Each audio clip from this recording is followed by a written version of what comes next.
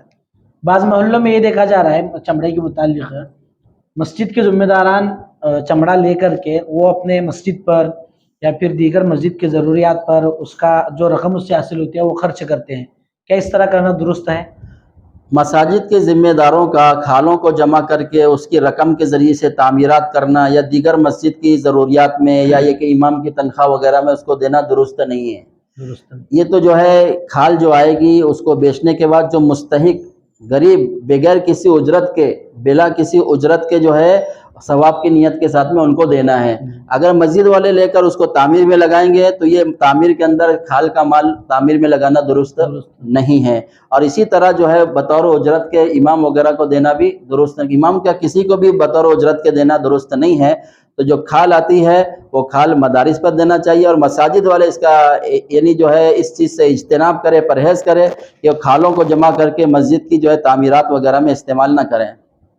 آخری سوال یہ ہے مولانا، قربانی کا طریقہ، قربانی کی دعا اور کس طرح جانور کو قربان کیا جائے، یہ تھوڑا صاف الفاظ میں کھلے طور پر بتائیں تو بہت مطلب آسانی ہوگی لوگوں کو قربانی کرنے کے لیے۔ جی، تو اس میں یہ ہے کہ اس کا مسنون طریقہ یہ ہے، قربانی کا جو بھی جانور ہے، مان لو کہ بکرا ہے، دمبا ہے، اس کو تھوڑا پانی وانی پلا دیویں اور قبلہ رخ اس کو لٹا دیویں۔ قبلہ رخ لٹانے کے بعد میں جو دعا ہے مسنون دعا، انی وجہت وجہی للذی فطر السماوات والارض حنیفا وما انا من المشرکین ان صلاتی ونسکی ومحیای ومماتی للہ رب العالمین لا شریک لہ وبذالک امرت وانا اول المسلمین اللہم لک ومن کا، اتنا کہہ کر بسم اللہ اللہ اکبر کہہ کر ذبح کرے، اور ذبح کرنے کے بعد میں جو ہے ایک دعا ہے اللہم تقبلہ من، اتنا بولنے کے بعد من فلاں ابن فلاں کتنے لوگوں کی طرف سے یا کس کی طرف سے ہم قربانی کر رہے ہیں اس کا نام لے، کما تقبلت من حبیبک محمد صلی اللہ علیہ وسلم و خلیلک ابراہیم علیہ السلام، یہ دعا پڑھنا ہے، اور جو ہے مطلب اس طرح سے ہم کو کیا کرنا ہے، قربانی کرنا ہے۔ ایک ویڈیو اس وقت وائرل ہو رہا ہے ایک بہت بڑے عالم کا، وہ ان کا یہ کہنا ہے کہ خسائی جو ہوتا ہے منہ میں خود کا ماوا وغیرہ اس کے منہ میں ہوتا ہے، تو جو قربانی کرنے والا جو صاحب نصاب ہوتا ہے اس کو صرف وہ چھری چاقو پکڑا کر کے صرف تھوڑا گردن کٹواتا ہے اور پھر اس کو تھوڑا بازو سرکا کر کے پھر یہ پورے خسائی پوری اس کی مطلب اس پر چاقو چلاتا ہے۔ تو وہ عالم صاحب کا یہ کہنا ہے کہ اس طرح ذبیحہ شرعی اعتبار سے درست نہیں ہوتا اور ذبیحہ حرام ہو جاتا ہے، اس کے متعلق قرآن حدیث کی روشنی میں کیا مطلب آپ کے پاس جواب ہے؟ جی بالکل صحیح بات ہے، جانور کو جب ذبح کرنا ہے تو اس کی 4 رگیں ہوتی ہے، جی ذبح کرنے کے وقت میں چاروں رگوں کا کاٹنا ضروری ہے، صرف تھوڑا سا زخم لگا دیا، زخم لگنے کے بعد میں جیسا کس طرح جانور کا یعنی گلے پہ زخم لگنے کے بجائے اگر کہیں اور زخم لگ جائے یا کہیں اور سے اس کو ختم کر دیا گیا، مار دیا گیا اور رگوں کو نہیں کاٹا گیا اور وہ مر گیا تو وہ حلال جانور بھی جو ہے اس کا کھانا حرام ہو جاتا ہے، کیونکہ اس کو اللہ کا نام لے کر ذبح نہیں کیا گیا، اس کو ذبح کرنا ہے، اس کو زخمی کر کے مارنا نہیں ہے۔ اور اس طریقے سے جو ہے یعنی ایسی احتیاط کے ساتھ میں اس عمل کو کرنا ہے کہ چھری بھی تیز ہو، جلدی سے جو ہے اس کی چاروں رگیں کٹ جائیں تاکہ اس کو زیادہ تڑپنا نہ پڑے اور زیادہ اس کو تکلیف نہ ہو، اس طریقے سے جو ہے ہم کو قربانی کرنا چاہیے۔ اسلام ایک بہت اہم اور بہت ہی گہرا مذہب ہے، ایک ایک ٹاپک پر کئی جمعہ کئی گھنٹے اس کو بیان کیا جا سکتا ہے، مسائل بہت ہے، سوالات بہت ہے جس کو ویڈیو کی شکل میں آپ کے سامنے آپ کی خدمت میں پیش نہیں کیا جا سکتا۔ اسکرین پر ہمارے نمبرات دیے جا رہے ہیں، آپ سے گزارش ہے کہ آپ کے ذہن میں قربانی کے متعلق جو بھی اشکال ہے، جو بھی سوال ہے میرے نمبر پر یا مولانا صاحب کے نمبر پر فون لگا کر پوچھ سکتے ہیں، انشاءاللہ قرآن حدیث کی روشنی میں آپ کو اطمینان بخش جواب دیا جائے گا۔ آخری مولانا ہم کو یہ پیغام دینا ہے کہ مسلم محلوں میں دیکھا یہ جاتا ہے کہ قربانی کرنا واجب اور دوسروں کو تکلیف دینا حرام، یعنی قربانی کے جو مطلب جو گندی چیزیں ہوتی ہیں جانور کی اس کو ایسی جگہ پر پھینک دیتے ہیں جہاں پر لوگوں کا آنا جانا ہوتا ہے اور اس بدبو سے لوگوں کو تکلیف ہوتی ہے، بیمار ہوتے ہیں لوگ، تو یہ کہاں تک درست ہے اور اس طرح کیا اسلام کرنے کی اجازت دیتا ہے؟ اسلام یہ سلامتی سے ماخوذ ہے، ایمان امن سے ماخوذ ہے، اسلام سلامتی کی بات سکھاتا ہے اور ایمان امن کی ہی تعلیم دیتا ہے۔